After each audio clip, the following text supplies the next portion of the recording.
లడ్డూ ప్రసాదాలు ఇతర నైవేద్యాలు పవిత్ర దైవత్వాన్ని పునరుద్ధరింపజేసేందుకు సోమవారం ఉదయం తిరుమల శ్రీవారి ఆలయంలోని బంగారు బావిచెంత గల యాగశాలలో వైఖానస ఆగమయుక్తంగా శుద్ధి శాంతి హోమాలను టీటీడీ ఘనంగా నిర్వహించింది.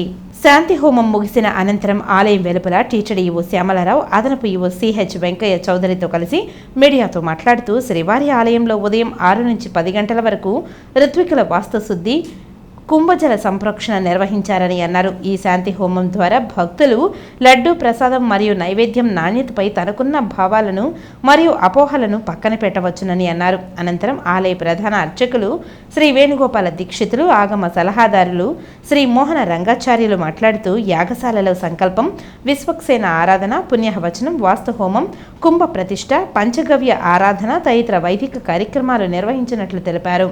పూర్ణాహృతి అనంతరం కుంభప్రోక్షణ నిర్వహించి విశేష నైవేద్యం కూడా సమర్పించినట్లు తెలిపారు.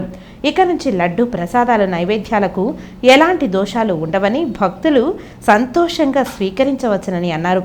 సాయంత్రం 6 గంటలకు శ్రీవారి భక్తులు తమ ఇంటిలో దీపారాధన చేసే సమయంలో క్షమా మంత్రాలైన ఓం నమో నారాయణాయ, ఓం నమో భగవతే వాసుదేవాయ, ఓం నమో వెంకటేశాయ అని పఠించి శ్రీవారి అనుగ్రహం పొందాలని అన్నారు. ఈ కార్యక్రమంలో తిరుమల శ్రీ పెద్దజీఆర్ స్వామి, తిరుమల శ్రీ చిన్నజీఆర్ స్వామి, జేఈఓ వీరబ్రహ్మం, ఆలయ డెప్యూటీ ఓ లోకనాథం, ప్రధాన అర్చకులు గోవిందరాజ దీక్షితులు, కృష్ణ శేషాచల దీక్షితులు, ఆగమ సలహాదారులు శ్రీరామకృష్ణ దీక్షితులు, సీతారామ దీక్షితులు, వేద పారాయణదారులు, ఋత్వికులు, ఇతర అధికారులు తదితరులు పాల్గొన్నారు. అవన్నీ ఉంటే కూడా మనకు తెలియదు. అప్పటికి అయినా తెలియక జరిగే దోషాలకి శ్రీవారాలయంలో వైఖానస భగవత్ శాస్త్ర ప్రకారంగా పవిత్రోత్సవాలను 3 రోజుల పాటు శ్రావణ మాసంలో ఏకాదశి, ద్వాదశి, త్రయోదశి రోజున వైభవంగా నిర్వహించడం జరిగింది. ఈ పవిత్రోత్సవాల్లో సంవత్సరంలో జరిగిన సమస్త దోషాలు, ద్రవ్యలోపము, క్రియాలోపము, ద్రవ్యలోపం అంటే ఇదే. ఇట్లాంటి మనం వాడే ద్రవ్యాలలో ఏదన్నా లోపాలు ఉంటే అవన్నీ తెలిసి తెలియక జరిగే లోపాలన్నీ తొలగిపోవడానికి పవిత్రోత్సవాలతో తొలగిపోయినాయి. కాబట్టి ఆ లడ్డూలు మనం స్వీకరించామే అన్న బాధ మనకు ఎవరికీ అవసరం లేదు. స్వామివారి యొక్క నైవేద్యం అయిన లడ్డూలు పరమ పవిత్రమైంది ఎప్పటికీ. కాబట్టి భక్తులందరూ కూడా ఆందోళన చెందాల్సిన అవసరం లేదు. అయినా మనకి ఇటీవల ఒక వారం రోజుల ముందు అప్పుడు జరిగిన కల్తీ రిపోర్ట్ ఇప్పుడు తెలియవచ్చినందువల్ల ఆ యొక్క తెలియసిన శ్రవణ దోషం అనేది ఒకటి ఉంటుంది. ఇప్పుడు మనకు తెలిసింది. మనం రోజు గుళ్ళోకి వెళ్తుంటాము. వెళ్ళినప్పుడు మనకెవరో మన ఇంట్లో కానీ మన బంధువులు కానీ మనకి ఈ శౌచాలు అశౌచాలు ఉన్నప్పుడు ఆ విషయం తెలిసినప్పుడు మనం దాన్ని ఆచరిస్తాం. కాబట్టి ఇప్పుడు మనకు తెలిసింది కాబట్టి ఈ యొక్క దోషం విషయము దాని పరిహారార్థంగా ఇంకా ఎక్కడైనా ఈ దోషం ఆనవాళ్ళు మిగిలి ఉంటాయేమో అని చెప్పి ఏదైనా చేయాలని సంకల్పించినప్పుడు వైఖానస భగవత్ శాస్త్రోక్తమైన విధానంలో శాంతి హోమము, పంచగవ్య ప్రోక్షణ, కుంభ ప్రోక్షణ కార్యక్రమాలతోటి ఇదంతా దోషాలు పోతాయని మనకు ఆగమ శాస్త్రాల్లో చెప్పబడింది.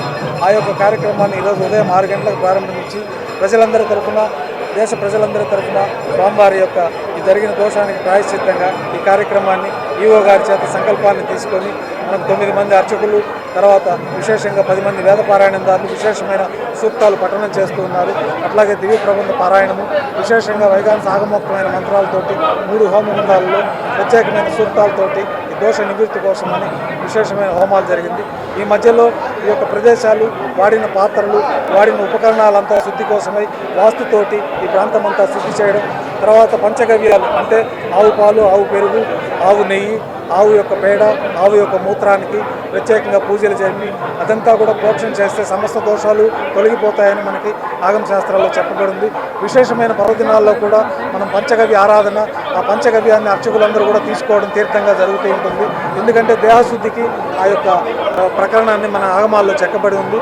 ఆ యొక్క పద్ధతిని కూడా మనం ఇందులో చేసి ఆ యొక్క పంచగవ్యాల ప్రోక్షణ వాస్తుతోటి ఆ ఉదయం కార్యక్రమాలు పూర్తయ్యాయి. తర్వాత విశేషంగా హోమాల అనంతరం పూర్ణావతి పూర్తయింది.